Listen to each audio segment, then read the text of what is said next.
Hey yo, I'm back. Okay, the largest reason as to why I haven't posted in a while again was because my computer just started lagging like really badly. I couldn't run BlueStacks or anything, and everything was lagging. Even my YouTube and everything was lagging. I don't know what happened. So I ended up resetting my C drive because I thought that would help, but it didn't. And then I ended up resetting my D drive as well. And then after that, I just didn't record for the next few days. So, but here we are back again. 29th of September, update preview and maintenance notice. So I've read this already, so I already have an idea of what's going on. So I'll be going through with it, going through the news still. So yeah, chapter 12 is releasing, which means that we'll be getting our additional 30 diamonds, from the new town, because we can 100% the chapter 11 town. Let's move on. With chapter 12, comes final boss DIANE, as well as Zarathros. I believe that's how you pronounce his name. I might be wrong. I just pronounce it Zarathros, but yeah. Um, so let's go one by one. Witness the clash between Escanor and Esterosa. Let's show this new chapter and get a ton of free rewards while you're at it. So yeah, chapter 12 is pretty difficult. I'm not sure where JP is at in terms of story right now, but I've played through chapter 12 on JP, and I don't play JP as much, nearly as much, so my roster isn't as developed, my gear isn't nearly as good as my global gear. But while I was doing chapter 12 in JP, I was struggling because first of all I had worse gear, and second of all, chapter 12 is actually pretty difficult of because some of the Esterosa fights are pretty difficult, and like they are like grey demon fights, I believe, if I recall correctly, which are pretty difficult as well. So if your roster is lesser developed, towards the lesser developed side, then you guys might struggle with chapter 12. Even if you guys have good gear, you guys still might struggle. But if you guys are like, I mean that goes without saying, if you guys have pretty well developed gear sets, then you guys shouldn't have too much trouble with it. So yeah. Next up we have Zarathros as the new hero. Zarathros, let me just pull up his stats and abilities real quick. It's a little bit laggy because I have my Genshin Impact open. Zarathros, Zarathros. He is alright. He's nothing too crazy.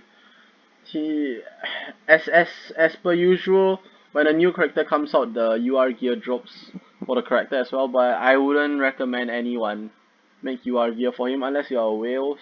Then I mean, it doesn't really apply to you. But I wouldn't recommend anyone build him out. I mean, build and you are and you are a UR set for him.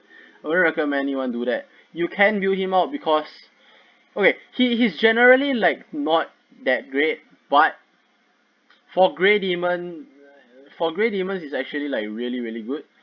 Second Poco made a video on it like a while ago, but yeah, showing that he was pretty good, and that he's better than Green King if you actually build him out. And you don't even need UR gear. If you really want to use him for some reason, then you can go ahead. But I wouldn't recommend summoning on this banner for like the majority of players because he's not that great overall. Because the problem with this unit is that like he's a PvE unit, which means that you're not gonna use him in PvP. And like pretty much everyone except for Dari, you summon them for PvP, pretty much. So like it's not really that wise of an wise of a decision to summon for a PvE specific unit. As you can see, his passive excludes PvP, so yeah, it doesn't if it excludes PvP, which it just means that like when you go into PvP, you just don't have a passive, which really like handicaps the unit if you are trying to bring him into PvP for whatever reason. When the hero uses a skill and a crit doesn't occur on the enemy increases the skill's damage by the amount of crit chance the hero has. Which means that if he doesn't crit, he deals more damage. On top of that, his crit damage, as you can see, is 115%, which is very low. Which means that when he crits, it's going against his passive. Which means that if you crit, you actually do less damage than if you do not crit. So if you do not crit, you do more damage. But the problem with this unit is that he has 70% crit chance. So since he has a very high crit chance and he deals less damage while he crits, in normal content, even if it's PvE, he's not very consistent in terms of damage unless you're facing Red Demon that has a high crit resistance. Because if he crits, he doesn't do as much damage. Words. But he's the primo unit for final boss DIANE, so if you really want to push for a high score, a very high score on Super Boss DIANE, then I guess you have to summon, but there's no point pushing that hard on Super Boss in my opinion.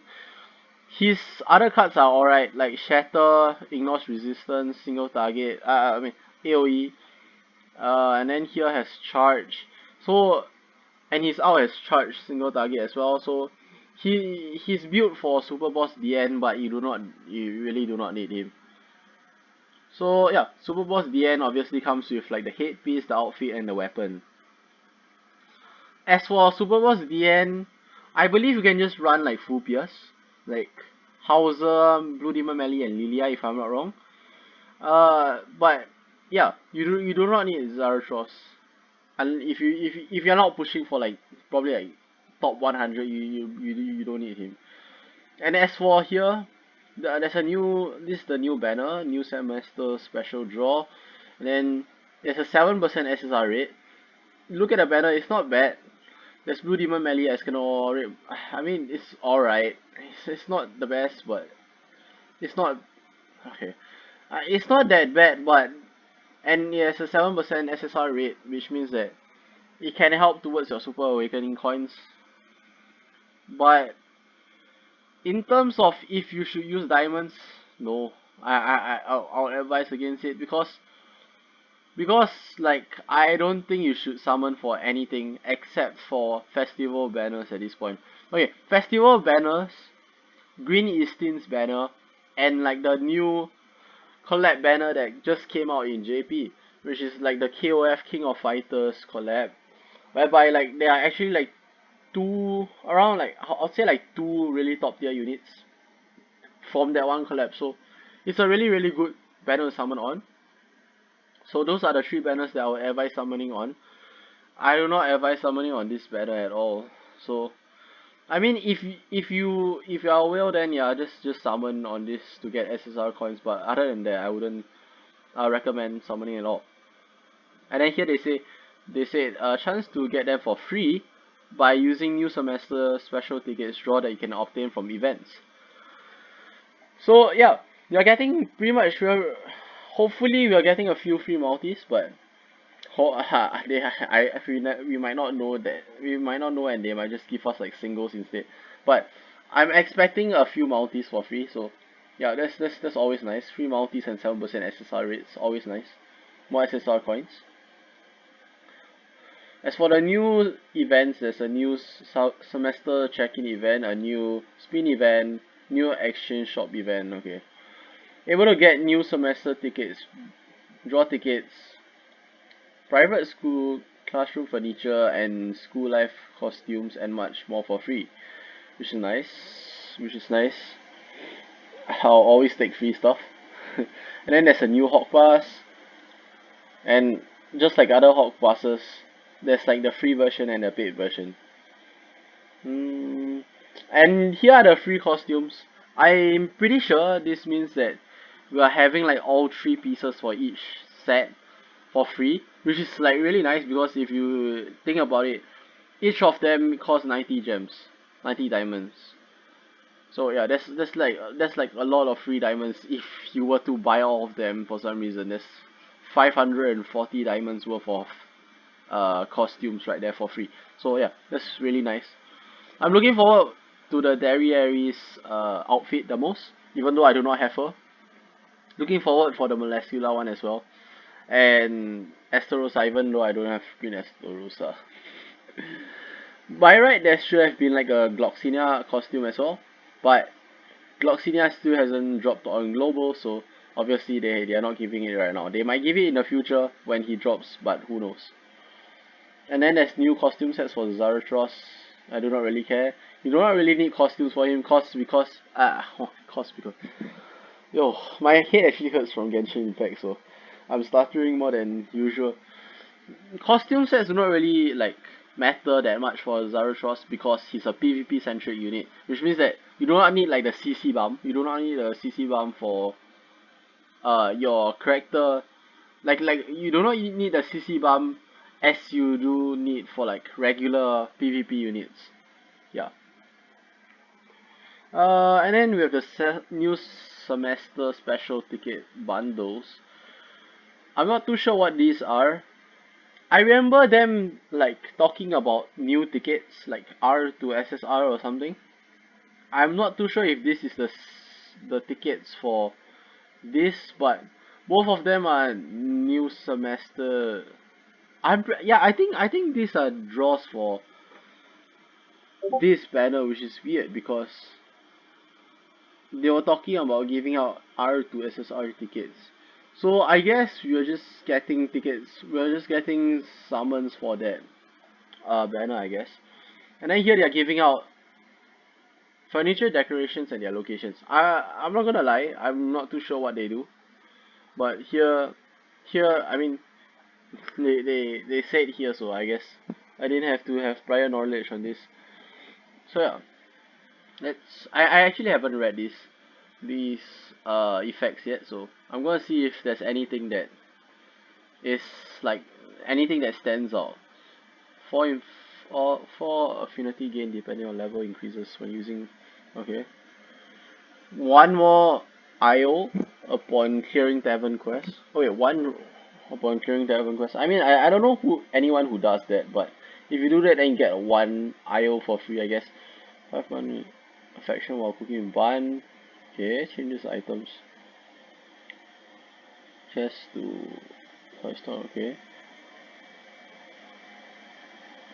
I mean, if you give gifts, then I guess this would help. Hmm. Hmm. Ooh, this one is good. This one is good. Go from Fort Soulgris, 10% increase. If you're farming for anything in Fort Soulgris, you just get a 10% increase. And there are events whereby they double the gold gain for Fort Soulgris clears. So this will just increase the gold gain from that even further. And if you're farming books, then you'll be doing like hundreds on hundreds on hundreds of runs, which means that this amount of gold will stack up, like eventually. So yeah, that's cool. Amber change limit by one. I don't think that matters much. And then after that, draw pool additions, we have Green Fraudred. So he's gonna be added into like the race draw 2 as well as the part 2 SSR ticket. And then here are like a bunch of ending events like all the half anniversary stuff are going tomorrow. So yeah, that's about it for this patch preview, I believe. Is it a patch preview? Yeah, update preview. So yeah, I'll see you guys in the next one.